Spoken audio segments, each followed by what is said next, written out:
Hello, hello, Taurus Collective. Ako po si James from James Tarot PH. Ito po ang inyong weekly reading for Feb 23 hanggang 28. Naku, nasa huling linggo na tayo ng Pebrero. Ang bilis-bilis po ng araw. Naku talaga naman. Papasok na tayo ng Marso. So ano po naghihintay sa inyo para sa mga petsa na ito? So let's begin na po mga Taurus. But first, inhale. And exhale, Holy Spirit, Spirit Guides, ibigay natin kay Taurus ang mga mensaheng dapat nilang malaman para sa linggong ito. In your overall energy, meron po kayong the Knight of Wands. Beautiful. In the area of what you need to focus on, meron po kayong the Two of Swords. In the area of what you need, meron kang the Lover's card. Beautiful. In the area of what's affecting your current energy, meron po kayong the Three of Cups. Wow, wow, wow. In your near future, meron po kayong the Five of Swords. In your challenge, meron po kayong the Ace of Swords. Sa fortune naman, meron kang the Fool card. Beautiful, beautiful, beautiful. In your divine messages, meron po kayong the Emperor card. At ang outcome nyo po for the week, ito po yun. Mamaya sabay-sabay natin siyang bubuksan. But first, mga mahal kong Taurus, thank you po muna ha sa lahat po ng mga hindi nag-i-skip ng ads. Malaki pong tulong yan para sa akin every time po na meron tayong libreng reading para po sa inyo. Salamat din po sa bawat like and comment. Malaking suporta rin po yun para sa akin in every upload na ginagawa ko po for you. So, keep on liking, keep on commenting. Malaking tulong po yan. So, in your card at the bottom of your deck, your background energy, meron kang the Two of Pentacles. Okay? Kitang-kita ko dito, Taurus, meron kang 2-2. Talaga namang you're on the destined path. Okay? Kitang-kita ko dito yung pagsunod mo sa nakatadhana mo mula sa langit. And your spirit guides are really, really giving you this sign na someday or this week, after mong matapos tong linggong ito hanggang next week, meron kang major decision na dapat timbangin. Ang panahon daw to keep your life in balance kasi sobrang magiging super busy ka in the coming weeks. Maaring baka mamaya magkulang ka sa tulog, magkulang ka sa pahinga kasi nga marami kang aayusin. Kaya nakita ko dito ngayon pa lang, Taurus, balansehin mo na ang buhay mo. Ayusin na ang schedule, ayusin na ang kaperahan, ang routine, ang bahay, ang trabaho, para mabalanse mo siya, mapanghawakan mo ng maayos sa mga susunod na buwan or linggo. Kasi nga, marami ka talagang gagawin ngayon. So, tinatawag ka na yung spirit guides na let's relax, let's do what we need to do, but at the same time, dapat balanse lang. Kung ano lang yung kayang gawin, kung ano lang yung kaya mong gawin, okay lang yun. Sapat na yun. Okay? Ang importante, kumikilos ka para sa mga importante for you. Okay? So, alalahanin mo yan para sa linggong ito. In your card of the week, meron ka namang compassion. Compassion is the warmth of the soul. Give it to others and yourself. Sabi dito, kung gaano mo daw pinapahalaga ng ibang tao, yung career mo, yung mga anak mo or magulang mo, dapat ganun mo rin daw pahalagahan ang sarili mo. So, do not forget yourself. Pagdating sa mga bagay na inaalagaan, pinapahalagahan, binabalanse. Importante ka dahil ikaw yung may hawak ng mga bagay-bagay na yan. So, kapag okay ka, okay ang lahat. So, protect yourself, nurture yourself, katulad din ng pag-nurture mo sa iba. Okay? Especially pagdating nito, in your core energy, you have the Knight of Wands.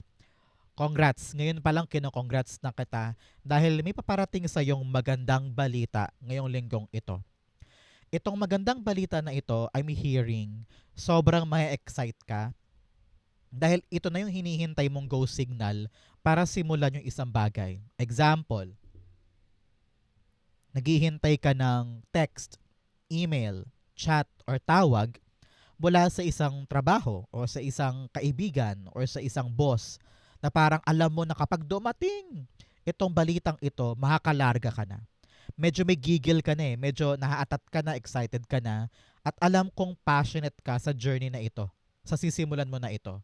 Kaya Sabi ko nga kanina, magiging super busy ka eh. Dahil sa pagpasok ng bagong bagay. At talaga namang nire-require kang labanan mo. Nire-require kang suungin. Give your effort. Give your love. Give your attention. Para magbunga sa'yo to ng maganda. Okay? So ngayon, habang nag-uusap tayo Taurus, ay talaga namang balansehin mo na ang buhay mo. Get a lot of sleep para pag dumating to ay malakas yung energy mo moving forward. Okay? Halimbawa, pag dumating na to, meron ka pa ring time to really bond with friends, have time for yourself, matulog ng tama, ganyan. Para okay ka, yung katawan mo okay, yung isip mo okay. Yun, tumilapon, yes, the full card. Dalawang beses lumabas po si full card, talaga namang this is a big indication na meron kang new opportunity, new door, new life, or meron kang susugalan na bagong bagay. At talaga namang time na to take action. Time na for you to really try that. Subukan mo lang, subugal ka ngayon, ipakita mo na kaya mong tahakin yung mga bagay na unfamiliar man, pero alam mong kayang-kaya mo. Okay? So, yes, you are about to embark on this new journey, on this new life or new experience na talaga namang excited ka. Alam ko na pag nilay-nilayan mo na ito, baka napaghandaan mo na, pero syempre kapag dumating na yung good news, may kabayan. May mga question ka na parang, kaya ko na ba? Pupush ko na ba? Ano kayang madadatnan ko doon? Ano kayang sasapitin ko doon? So marami kang questions. Kaya importante dito, Taurus, balansehin ang isip, balansehin ang emosyon, ang katawan, para magawa mo yung tama. Chance mo na to, kaya wag sayangin. Hindi lahat ng tao nabibigyan ng chance for a new beginning, kaya maging grateful tayo at talaga maging passionate ka. Narinig ko, enjoy the journey, enjoy the journey, enjoy the journey. Okay? So napakaganda. So tanungin kita ngayon Taurus, no? Ano tong good news na hinihintay mo para makalarga ka na? I-manifest mo na ngayon dali. Sulat mo na sa baba para maganap na siya at makuha mo na this week. Okay? In the area of what you need to focus on, meron po kayong the Two of Swords. Sabi dito, mag-focus ka sa isang desisyon. Alam daw niya na medyo nakahalukip-kip ka eh. Pinoprotektahan mo daw ang sarili mo masyado. Kaya para bagang matagal kang naantala, matagal kang naburo, matagal kang para naging alamang dyan na ferment ka for a very long time na walang nangyayari. So sabi dito, if you want growth, kung talagang gusto mong humakbang at umabante at magkaroon ng pagbabago sa life, you need to be decisive. Hindi pwedeng playing safe. Hindi pwedeng, ay hindi ko alam, wag mo kong tanongin. Ay, ayokong pag-usapan, sorry. Ay, hindi pa ako nakapag-decide, balik ka na lang next week. Kitang-kita ko dito, tinatawag ka na kailangan mo nang harapin yung issue at makapag-decide ka na. Masyado mo daw ginaguard ang sarili mo to the point na hindi ka na nag-grow because you're afraid to fail, you're afraid to take action dun sa mga responsibility na kaakibat nung decision, no? Kaya sabi dito, harapin na yan, maniwala ka, manalig ka, kayang-kaya mo ito. Okay? Clarify natin. So mga Taurus, kamusta ka ngayon? How are you today? Bagong gising ka lang ba? Ready ka na ba sa mga gagawin mo today? Ano ang mga balak mo sa araw na ito while watching this video? Two of Swords, the Ten of Pentacles. Yes, sabi dito, panahon na talaga para mag-decide ka for something long term. Siguro pinagpaplanuhan mo yung negosyo mo na yan o yung sideline mo. Baka nag-iisip ka ngayon na, ay, what if magtayo ako ng sarili kong online shop? Ay, what if kunin ko yung pwesto na yun sa palengke para makapagsimula na ako magnegosyo? Ay, what if bumukod na kami ng partner ko? Marami kang mga ganyang iniisip na pangmatagalan. So, ngayon, tinatawag po kayo ng yung spirit guides Taurus to be serious about something na long term. Okay? Kung negosyo man to, career path, project, o love life, kung ano man yung kinakaharap mo na parang nahihirapan ka mag-decide, this is the week for you to be serious about this topic. Okay? Importante yan. In the area of what you need, meron kang the Lover's card. Napakaganda. What you need now, Taurus, is commitment. Okay? Maging committed ka daw sa mga bagay na importante sa'yo na kaya mong panindigan. It's all about your choices. Maaari ding pag-ibig ito, baka balak mo nang pumasok sa bagong love life, pwede din. Or you are making a big decision or a big choice pagdating sa mga bagay na alam mong kaya mong panindigan, kaya mong aksyonan, at kaya mong angkinin. Okay? Kung ito man ay trabaho, negosyo, or project, sabi dito, kailangan malinaw sa iyo yung purpose kung bakit mo ginagawa yan para matuloy mo siya hanggang dulo. Okay? Importante ito. Clarify natin. You have the Lover's cards being clarified by. Narinig ko rin dito kung meron po kayong partner, at kung meron kayong mga hindi pagkakaunawaan, balansehin nyo daw po yung isa't isa. Kailangan linawin sa isa yung dapat linawin para pareho kayo ng purpose, pareho kayo ng gustong gawin. Hindi pwedeng magkasalungat, hindi pwedeng magkaiba. Kasi partner kayo, di ba? So, dapat magkatuwang kayo, magkasangga kayo, no? Magkadikit kayo at saka tulungan kayo. Okay? Lover's card. The World card. Yes, ngayon, sabi na yung spirit guides, time na for you to end something na sumisira dun sa magandang ugnayan with special someone. Sabi dito, move on din daw. Kung talagang gusto mo maging solid yung ugnayan na yan, kailangan handa kang isara kung ano man yung mga nangyari in the past para manumbalik yung balanse sa relasyon. Okay? But for others na hindi naman po relasyon ang topic ninyo, narinig ko dito na kung ano yung decision mo, panindigan. At isara mo na yung past. Kitang-kita ko dito na meron ka daw dapat kompletuhin. I don't know why, baka papers, baka documents, baka credentials, kompletuhin mo na yan para makalarga ka na, para magkaroon na ng development itong papanindigan mo. Okay? Very important yan. In the area of what's affecting your current energy, meron kang the Three of Cups. This is really a call for celebration, happiness, gathering. Nakita ko ng handaan sa loob ng bahay mo, yung mga friends mo, nagkaroon kayo ng mini reunion dahil nabalitaan nila yung go signal or good news na nakuha mo this time. So, ramdam ko dito, there will be an announcement, a magandang resulta, a gathering of celebration para sa'yo. Kasi nakuha mo yung good result na magpapalarga sa'yo sa bagong simula or bagong journey. So, congrats. I'm hearing approval, approve na ibaba na yung desisyon, parang ganun. At parang pumabor sa yung outcome. At ready ka ng tahakin tong bagong simula. Congrats po in advance para sa inyo. Clarify natin to. The Three of Cups being clarified by the Seven of Wands. Okay, yes. Ramdam ko dito na you have proven kung ano naman tong pinaghirapan mo. Meron kang inasikaso in the past and then parang maraming mga tao sa buhay mo ang hindi nagtiwala sa kaya mong gawin na parang, uy, si Taurus, susubukan ngayon. Feeling ko hindi niya kaya yan. Siguro nakarinig ka ng mga ganyan tao sa paligid mo. Pero ikaw, you kept your silence. Ginawa mo yung makakaya mo.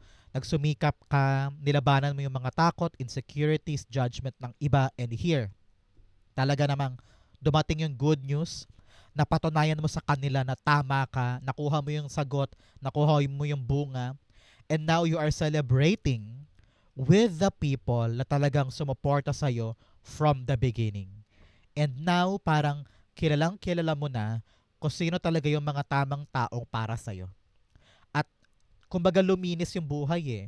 Yung mga peking friends na talaga naman nagduda sa'yo, you are now able to let them go.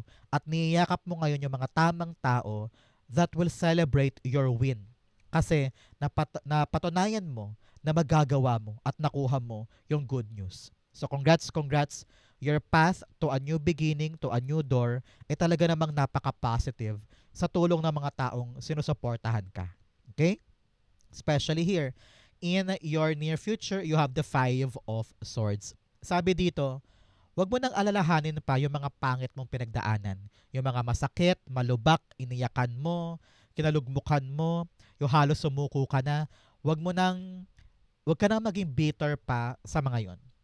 Panahon to for you to really appreciate kung ano tong ginagawa mo. Kaya don't dwell on negativity. Don't pick fights. Laging Balansehin muna ang mga sitwasyon bago bumera, bago magsalita, bago mag-react, or bago kumilos. Okay? Hindi worth it ang mga away, hindi worth it ang mga sagutan or mga birahan. Time to for you to really relax, focus on your growth, focus on your success, at yung mga bagay na nega sa paligid, hayaan mo na. Okay? Kailangan dito, pinipili mo mga laban mo, pinipili mo ang mga salita mo at action mo para hindi ka mahirapan sa mga inaasikaso. Okay? Alam mo, narinig ko sabi, huwag kang gagawa ng drastic na bagay na makakasira sa trabaho, sa career, sa negosyo, o sa buhay mo. Okay? Learn to detach yourself from the chaos at balansehin ang mga sitwasyon bago gumalaw. Okay?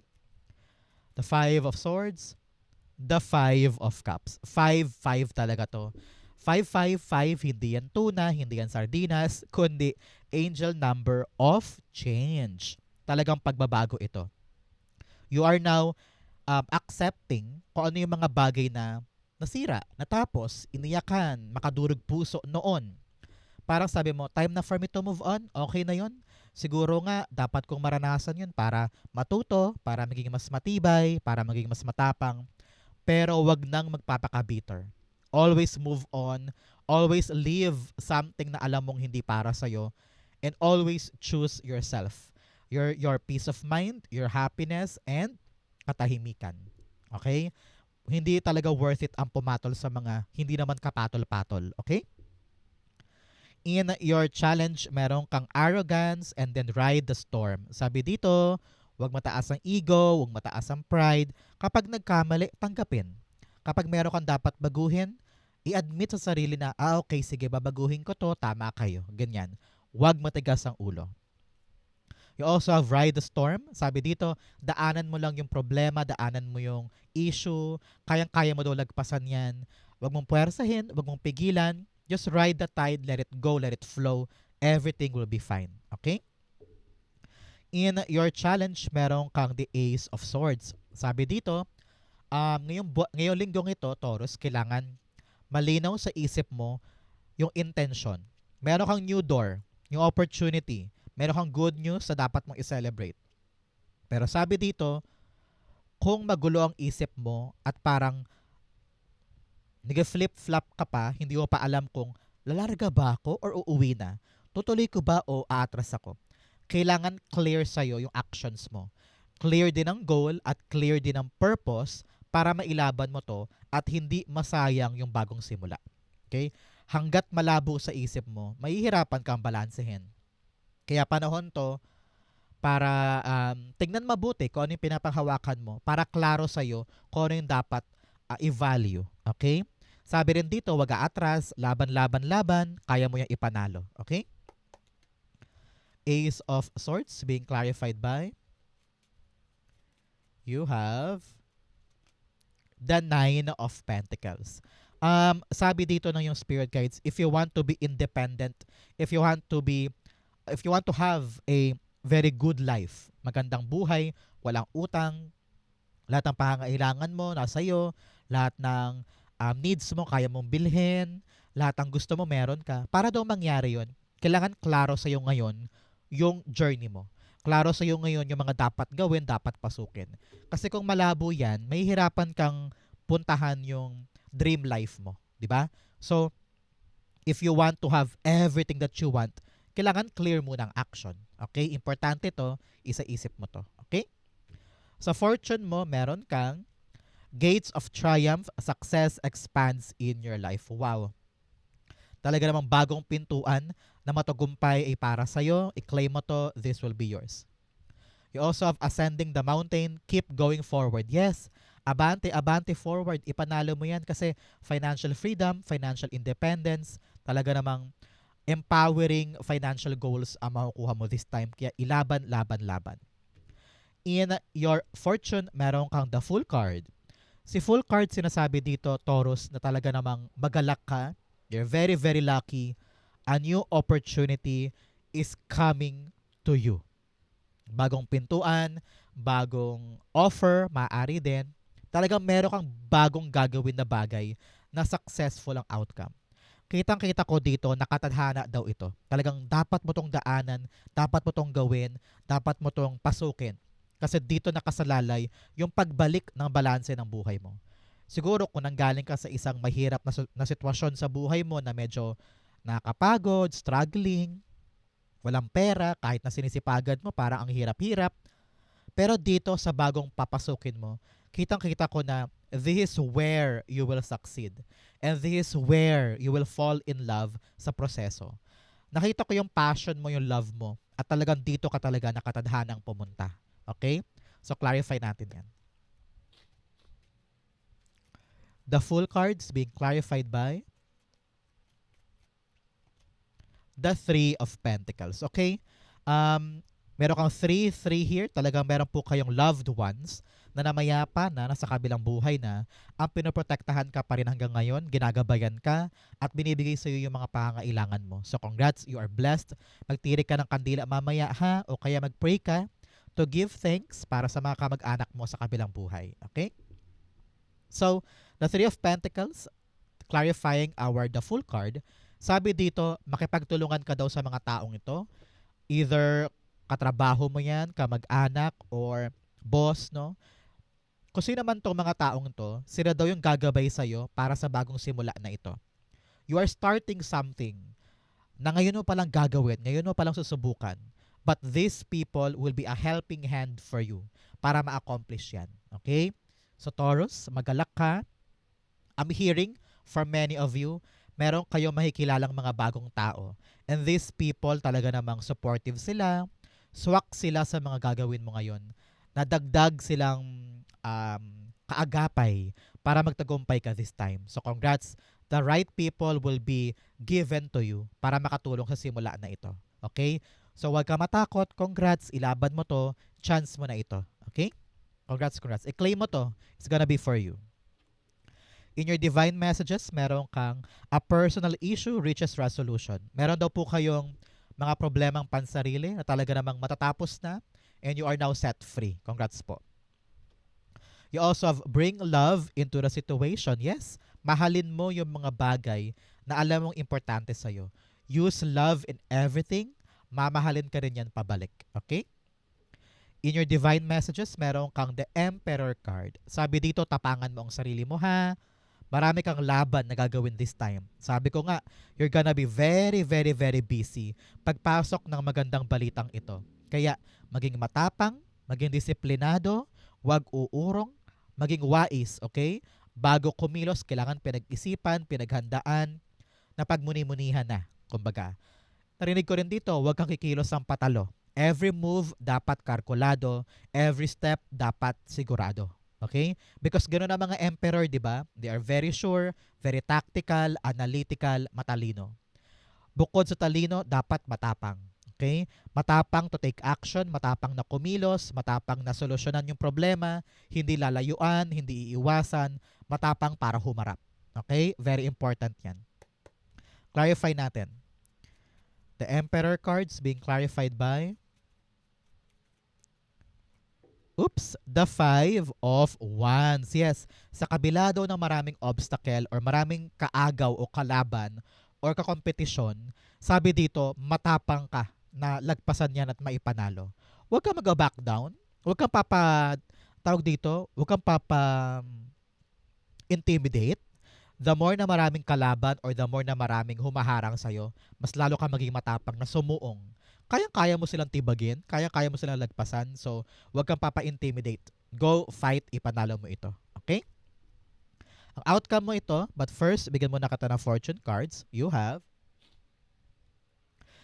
career. Wow, a very good fortune po pagdating sa yung career this week. Congrats po. Maaring doon manggagaling yung good news at announcement. So, ngayon pa lang ay congrats na. You also have lightning, control your anger or you will be sorry. Sabi dito, kontrolin ang emosyon, especially sa mga laban-laban. Huwag kang pumatol, pero lalaban ka for the success. Pero yung mga bagay na hindi naman kapatol-patol, huwag kang maging cheap, huwag kang maging palaaway, or huwag kang sumugod basta-basta. Control your emotion, use your head. Okay? Sabi dito, another message, you have rat, someone working against you behind your back. Ito yung sabi ko sa inyo, na wag patulan.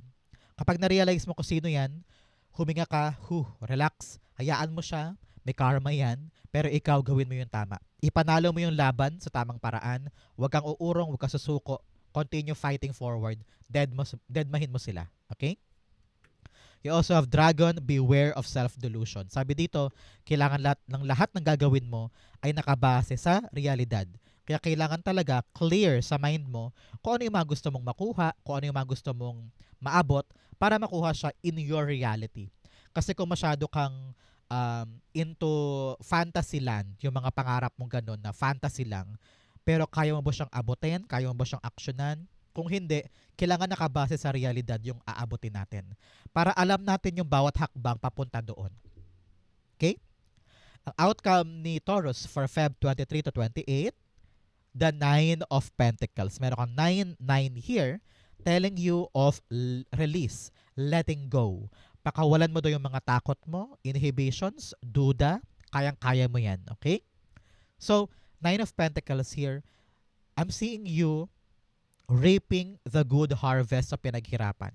So, kung ano man tong bagong simula, natatahakin mo tong good news na to, na talagang isa-celebrate mo na parang, yes, sa wakas dumating din yung magandang balita at dumating din yung announcement.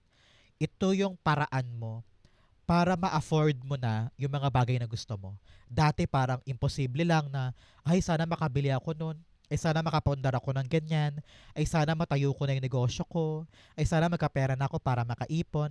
Dati pangarap lang. Pero dahil sa bagong simula na ito at journey na ito yung katuparan noon. Abot kamay na siya. Na-enjoy mo na siya.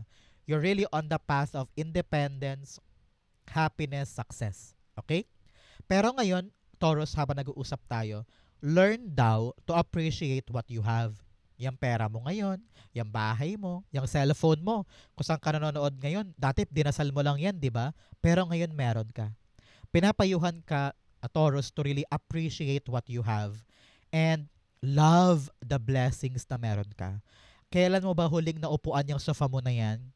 Baka sobrang trabaho mo na, hindi mo na na-appreciate yung mga bunga ng pinaghirapan mo. So, sabi dito, enjoy your life, explore, and namnamin mo na daw yung tagumpay na meron ka o yung mga bagay na meron ka kasi dugot pawis mo yan. So, always enjoy God's blessing dahil bukod sa swerte, bukod sa pagod, bigay niya yan sa'yo. Okay? So, enjoy what you have this time around. Okay? Clarify natin. Oops, tumilapon. The Four of Swords. Yes, panahon talaga to for you to relax. Wow. Wow. Sabi dito, once pumasok ka na sa new journey na yan, yakapin tong good news at bagong simula, makakapag-relax ka na soon. Nakita ko dito yung kapanadagan that whatever you need, ano man ang kailangan mo, meron kang madudukot, meron kang makukuhaan. At yun na magbibigay sa'yo ng, relax ka na. Kasi meron ka na eh. Everything that you want is here. So, magalak ka, ma-excite ka dahil yung kapanatagan para sa mga bagay na gusto mo, magkakaroon ka na dahil sa bagong simula na ito at good news na ito. Okay, so congrats. I'm very, very happy for you. You are very, very blessed this time.